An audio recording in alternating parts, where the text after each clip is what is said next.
Hi, I'm Mark from Property Ventures.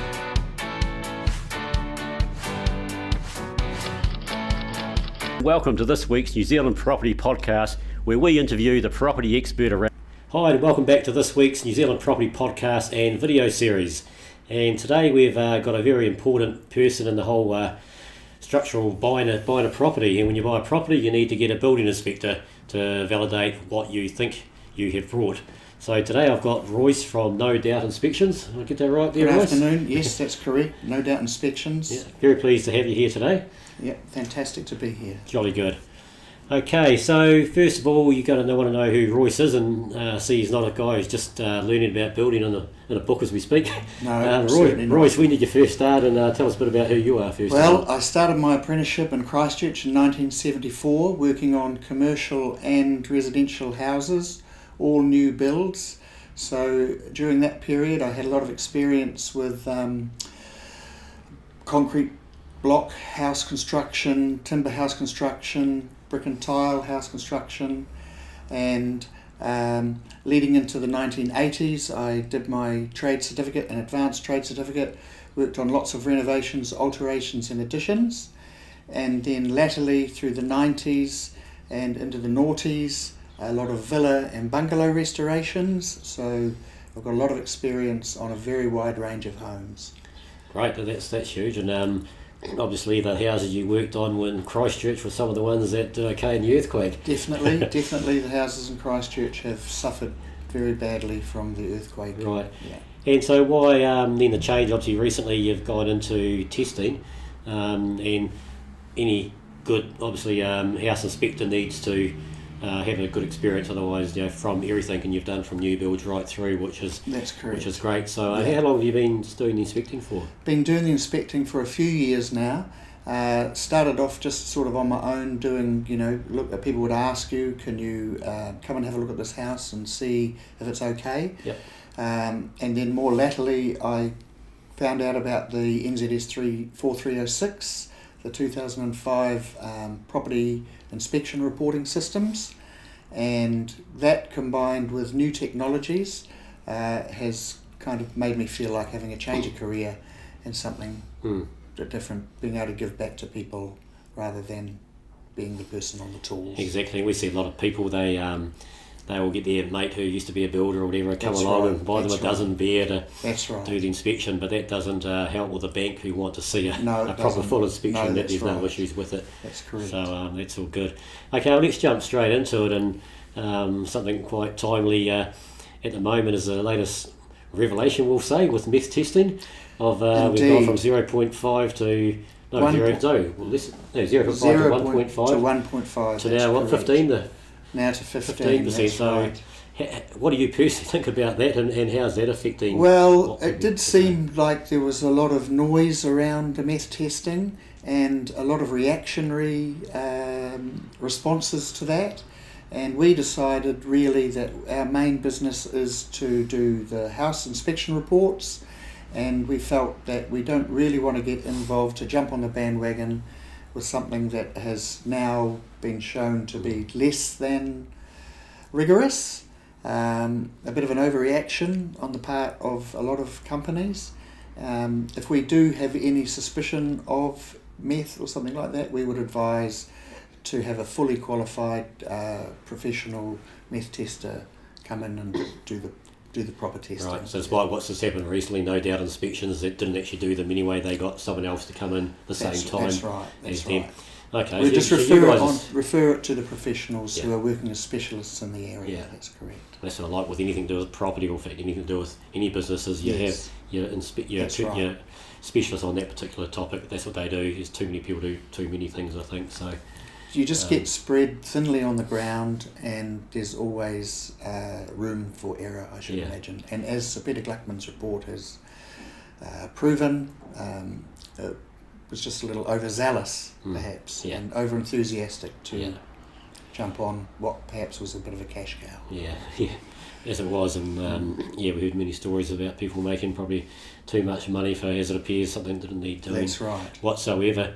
So what's your, I don't know if I can ask you what your personal feelings are on the 15%, is it, or that there's, have you seen anything of health issues of people in tested places, or? No, I've never come across any kind of health issues relating to meth testing. Right, yep. No. Okay. I'm sure if you've had a meth lab, it's going to be a different story, but in terms of people just smoking pee in the house, it seems to be a bit of a non-starter, Yeah, okay. All good, rightio. Okay, we've the second time we've had a property inspector on the show. Last one was several years ago. Yes. So tell us, now, mid 2018. Yes. What sort of issues are you finding more now than maybe in past days, or what's the main reason? I'd say people were failing reports. You're just reporting as it is. But what are the most significant things you're finding these days? That's right. It's good to point out at this stage that we do an exclusion report. So we're only talking about problems with your house. We're not talking about the general condition of things that are in perfect condition, stuff that's in good condition, nothing needs to be said. Most of the problems seem to be in areas that are not easily accessible to people on open days, such as the roof or the subfloor. Okay. Recently I went on to a house and it was immaculately presented, lovely condition throughout. You would have absolutely no hesitation at all about purchasing that property, and it was generally in very, very good condition. I climbed up onto the roof. A new extension had been added and that roof was very good, but when I climbed up onto the old roof, it was totally rotten. It was rusted, it was at the end of its life. Right. There were rust holes through by the chimney breast, there was rust around all the penetrations, and there were a lot of, up on the ridges was rusting, and really the house was due for a complete total re-roof. Right. And in the subfloor, where you can gain access to the subfloor, it's important to check pile fixings and make sure that all the codes which are in place at the time have been met. And again, on the same house, on the old ones, a pile will have a wire strap coming up through and stapled onto the bearer. Well, we only had one nail onto the bearer and the wire was sticking straight up, so there was no holding the bearer down to the pile at all. It simply needed to be bent over on every one and another couple of staples put in. Wow. So that was a bit of a shock, really, to find an immaculately presented house, marketed beautifully, looks gorgeous, roof's rotten, and there's problems underneath. Right. That's right. Okay. With some of those things, because you can tell a buyer there's something wrong with it, the foundations, like you said, for that sort of thing, is that a necessary, a big fix? So some people get scared off totally. They'll go, oh, I'm not going to buy this property because it might be the only thing wrong with it. And sometimes it might be a major and sometimes it might be a minor. That's right. So do you in a report do you really say that it's a major or minor, or are you just reporting what it is and it's up to them to ask? Yes, no, definitely. At that point it's probably good to say that we offer any queries that may arise as a result of the report. Yeah. Very happy to come back and discuss them with the client and the agent if it's good, if it's correct that the agent be there. So a good follow-up and advice, and point people in the right directions with experts that they may need to get in touch with to find out how to remedy the problem. No, and that's really important. Anyone listening to this, I really recommend you do that. We've it's quite funny, you get people who are very inexperienced with property, maybe a first home buyer or a newer investor, and they get this property report and they find a whole lot of issues with their property. Right, and as you said right in the start, you're not paid and don't put on the report what's not wrong with the property. That's correct. I mean, you're hiring a property inspector to find things wrong. So if you're buying a 1950s, 60s, 40s house, I'd hope there's some stuff wrong with it, or the building inspector's not doing their job. And so it sometimes takes people a little bit to realise that this is a very negative report. Well, I hope it is. You're paying it, the person that make it negative. That's right. And so we like then saying, hey, look at through it. You can ask any questions. And if there's something major, maybe like the roof needs replacing, whatever, then maybe that's when you have second thoughts about maybe buying the property. That would be correct. That would be correct. In the case of the pile fixings there, that would be a simple half day for a carpenter to get under there and just pull them down and make them compliant. Again, you're only making it to the standard that it was applicable at the time. So Mhm. if we're talking about a 1950s house, we don't need to have 2018 Right, 6kN or 12kN fixing plates. Yeah. They simply need to be in place correctly as they were intended at the time. And again, with a roof, that's a major. You know, people are all talking about weather tightness, but you know, if the roof on your house is not right, it's not good. Just had a friend, in fact my daughter just went flatting with someone 2 weeks ago, and house been done up quite nice, about 1960s, 70s maybe. Yeah. And the night they moved in, the wardrobe of the master bedroom, Yes. lady goes, oh, the ceiling's drooping down. And a few minutes later, water started dripping, and the Yes. whole lot of water collapsed, and a part of the roof had just not been. And the roof had just given in. I don't know if they had an inspection or whatever they had, but unfortunately, their problem now. That's correct. Yes. Yeah, so just go back to the roofing problem. Some investors out there will go, shit, I don't want to pay for a whole new roof. It could cost me $20,000 or whatever it might cost. And some would say, is there a quick fix you can do for a couple of years? Yes. What would be your response to maybe a question like that? I think that in the case of this particular house I'm talking about, the roof was so badly rusted that a full replacement would be required. But if it's not such a big deal, there are methods. For example, if we've got lead head nails that have loosened themselves, which they tend to do, and can track down and drop water in, and the purlin below starts to crack.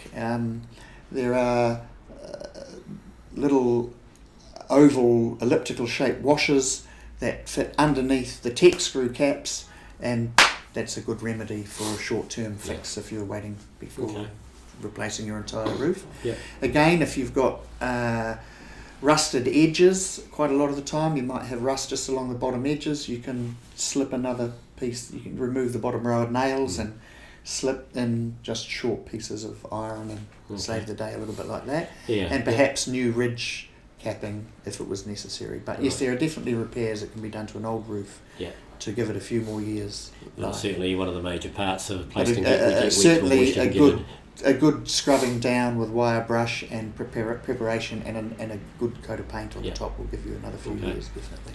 Okay, Royce, we spoke about the houses that look good and you've had a couple of issues with. Yep. What about the other way around? You go out to a place that's maybe rented, looks a mess. That's right. Yeah. Recently went into a house that had very good bones, nothing structurally wrong with it. There's the exterior's all good, the roof's good, the subfloor's all good, nothing wrong with the surfaces, windows all open and close as they should, but it had a bit of a rough renovate, handyman job. Yep. And things like finishing lines not correctly fitted, gaps, damage from the animal damage sometimes can be evident, just make things look a bit scruffy. And quite often with overlaid floors, people go in and buy the click-clack floor. They may buy a good quality one, they may buy a very cheap one. Yep. But the finishing on those really matters. And what this particular house had was there was no detailing around the thresholds, so you just had the edge of raw boards, and which had been filled with a mastic type product to give them the rigidity. But really the advice was just go and buy the correct threshold finishing timbers, and also you can get an extra skirting board that goes around the bottom and covers up any shortcomings in the flooring and things like that. So as you said about before, you might be a report that's quite a lot of stuff in it, but it might be superficial stuff, quite a bit of it. And a lot of our watchers and listeners of this today will be investors that like renovations and renovate properties. Just so make they'll sure be you all have over a nice that sort of paint property. job. Yeah. Have a good quality paint job done is really important. Yeah. Don't go attacking it with your handyman brush and stuff. Yeah. Jolly good. Okay, a couple issues, sort of problem type properties we see out there. Monoclinic cladding is obviously one. Yes. It's not necessarily the cladding, that's more of what's underneath. That's correct. That's correct. Equally as cladding, I guess. What do you look out for when you're checking a monoclinic cladding? Well, we've got a lot of issues with these monolithic clad houses. As you say, some of them are absolutely fantastic. You can get a bargain because the house will have absolutely nothing wrong with it. It might look and it'll flag up all of the signs to beware.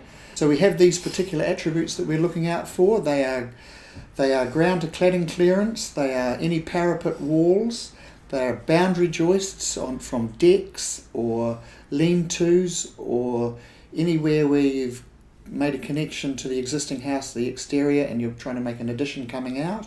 There needs to be a gap between the boundary joist and the cladding. Now, in many instances this doesn't exist, and that's just a place where water can become trapped, debris become trapped. If it cracks, if the product cracks, then water's going to get in. We also have recessed windows with no camber.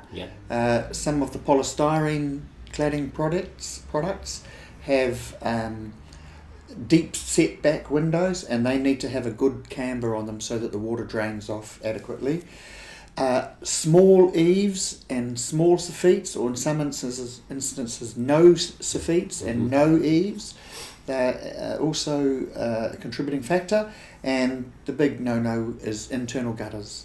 These also are major points of contention, and they just raise red flags, more about the possible, dangers, the possible prospect of water ingress, and I've got a bit of experience working on those kind of houses, and they can be a really major headache and cost a lot of money to get them repaired. I suppose a lot of those issues you were saying about the ones that really with the exterior touches the ground or close to it type thing, that's can happen with any type of product. It just seems a lot of monolithic properties have been built that way, I guess. So That's it's amplified right. in the cladding itself. People get a nice continuous surface from the roof right down to the ground level.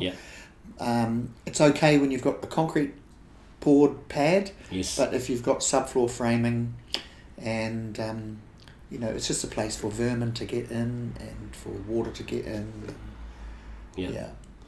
Okay. Sometimes we find them that they've been repaired. Especially there's the hardy product is more prone, is a higher risk, and we've seen that where they've been repaired with an elastometric product, something that can stretch over the joints, and that showed up as a shiny surface on what was otherwise a textured surface. I felt initially cosmetically it's not that attractive, but at least it shows you that the house has been looked after. So it might be a positive rather than It can be a positive rather than a negative. Again, when going into any of these properties, we work really. We do a lot of moisture testing. So we take our meter, which penetrates 15 to 20 millimeters below the surface, and we check all around windows, all around doors, showers, any junctions that look like they might leak. We test extensively with our meters to make sure that there's no. Where's the most common places the moisture will be? It'll be at the base of windows, down on the bottom corner of windows, which we now have.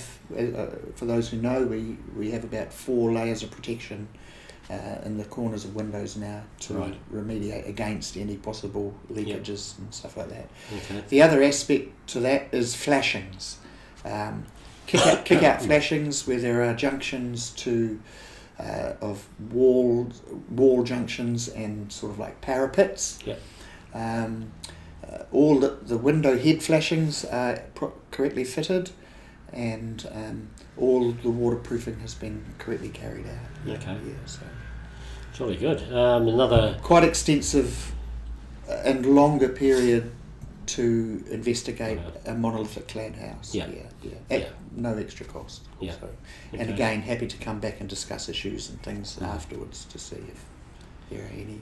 We'll talk about it later on also, but one of the things we'll also discuss is as a seller, I sold my in-law's place in St Heliers as monolithic cladding, and so we went and got a report done to start off with, and yes, we did have moisture in one area, but at least we knew at the start, but we'll talk about that a wee bit later on. Another problem, cladding, people get turned off it, don't know anything about it.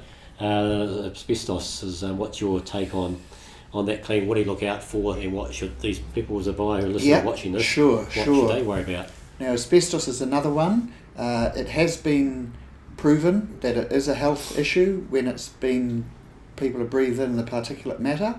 It's mostly of concern in pre-1988 houses, and it's mostly of concern when it's broken or cracked. We're talking about the old polite. Back in our day, we would have called that polite. Now it might be called fibrolite. Hardy, again, make all these cement-based products, and they no longer contain asbestos. That's been out for a long time. Right. The factory in Riccarton where they made them closed when I was a boy, and mostly we find them in older state houses. Now, if it's broken and you can see fibres, or it's frayed anywhere and you can actually see the fibres, they'll be white asbestos, which is the least of the health risks when compared to blue and brown asbestos, which are mostly used in industrial applications, right? Lagging around pipes, etc. So really, we're looking at the subfloor again, closing in where subfloors have been closed in with fibrolite. We're looking at enclosed porchways where they quite often have fibrolite, fibrolite around there, and also very brittle on the old state houses now, and very prone to breaking when they're upset, interfered with, played around with, whatever you need to do. Rotten fascia boards have got to come off. So on the soffit, on the underside of the soffits, is another place where we find it. And there's also, back in the state housing stock, there's a lot of old shingles. They used fibrolite or polite shingles. And those are the ones when you used to go around the state housing areas, you might find, someone's kicked a football into it, someone's thrown a bottle of beer at it. Generally, again, we would advise if there's any indications of asbestos present that's at risk of becoming a health issue for people, we would recommend them they get a specialist in to have a look at it. A simple fix is, if it's broken, is that you can seal it. You can paint and seal in some of the damage done. If someone's looking to buy an older house that's asbestos, most of the exterior in very good condition, what's your advice on someone? Well, not advice, just your comments on whether he should be worried about buying it or not? I think I would be advising them to get someone to do the specialist testing again, yes. And just to clarify in your own mind that what you're buying is really not going to cause you great cost, because if you've got to reclad, you're up for a few bob. It's not going to be cheap. And my novice experience that I've got with housing and building is the roofing can be a bit more problematic. Would that be that's correct truth? Again, yes. And more costing to do than the exterior. That's right. On the exteriors, on some, very rarely, you find it on garages and old sheds out the back. You'll find the famous old Super 6 roofing, which is also has asbestos in it. So it's another good idea to have a specialist inspection done. But our reports would alert you to that fact, and as we say, discuss later, and we can point you in the right direction. Okay. All good. Okay, now most of your people, they will probably come to you because they're buying a property, and so mum and dad said to get a inspection, property inspection. That's correct. Do you get many sellers coming to you and doing one first? Yes, that's happened increasingly. So, as you may get an AA report done for your motor vehicle when you're selling your car, so that's sitting on the seat with your maintenance records, your warrant of fitnesses, all that providence that you're trying to put into the mix. This creates a no surprises list for them in terms of what may follow from potential buyers. It allows the seller to have a bit of peace of mind around the fact that they can deal with some of the minor issues perhaps. They'll be alerted to the major, if there are any major issues, and also the fact that it can help perhaps in that you've got the information, so you won't be surprised when their solicitor comes back at you trying to knock a few grand off the price to absolutely. And as I say, I'm very big on the vendor getting a report before they sell. I mean, what we're trying to do as an agent and the vendor should be trying to do is give reasons for the buyer or buyers sometimes come up with reasons why they shouldn't buy the property. That's correct. So if you can alleviate all those issues, That's correct. By even getting a valuation or whatever, but getting a building report is such a, I would have said a meth test, but at the moment it's up to the people, probably not needed in all cases anymore. But getting that builder's report is just, That's right. As I said, our place in St Helier is a beautiful place. They identified that there was one place of the house had a high moisture level. Yes. So they identified it. So people knew about it when they come in. That's correct. And it's to alleviate the problems on not to buy the property. Strongly recommend I had another one. vendors to do it. That's right. I had another one similarly, that there was moisture showing on the floor around the base of the shower. Now, there was no obvious evidence that the shower base was cracked, but it was just odd that seemed to be the only place where the high moisture readings were coming. I went under the house and put the meter up underneath the waste, and similar high readings were coming off it. So the potential buyer then thought to have a plumber come in and investigate a little bit further. Yeah, but as a vendor doing that right at the start would have alleviated all the problems. A vendor would have been able to alleviate that problem. If there's an issue with a shower tray or any of the plumbing, the waste attachments or any issues. There's a common area there are issues with the places around right. the shower area for all those reasons. Yes. That end of the house had actually been warmed up a bit. The heat pump was on, so the house was quite dry in that general area. Yes, I remember going to a house that looked leaky when I walked into it, and they had this booming big fan heater. Yeah. It was an industrial one in this lounge. And that's right. A wee bit suspicious. And dehumidifiers in every other room. Yeah. I think that's a pretty big warning sign to people to all good. Check a bit further. So if you're a buyer, certainly get a report. If you're a vendor, I strongly recommend. Yeah. So save a whole lot of headaches. Vendors certainly can benefit from having that report. Right. Prior to losing 2 or 3 potential sales from other inspection companies coming through, and they won't see those reports. They won't see them. Absolutely. Yeah. Yep. Great stuff. And we'll finish up talking about new builds. New builds, you don't need an inspection, do you? Well, there's a thing. Hey? New builds should all be up to code. The inspectors, the council's inspection process is all pretty rigorous. But there we go. We sometimes do some investigation into the limb and look at council documents and things around the property before we come. So we've got some background information. And lo and behold, we found out that 4 of the supposed licensed building practitioners had been suspended. The waterproofer had his licence suspended, the block layer had his licence suspended, as had the plumber. And I think even one of the builders has had their licence suspended, yes. Had they given certificates of waterproofing or what have you? Yes, they had. They had. So they'd done their PS3s. Wow. Yeah. So they had their PS3s. And, but they weren't. Been able to give them. They weren't registered. Their license. They were registered, but their licence had been suspended for whatever reason. Right. So we found that I think the council audit found that 4 out of 5 jobs didn't have an LBP on site, so that's like about 81% of buildings didn't have current buildings didn't have a LBP supervising the work. They don't have to necessarily do the work, but they need to be on site to supervise those people who are doing it.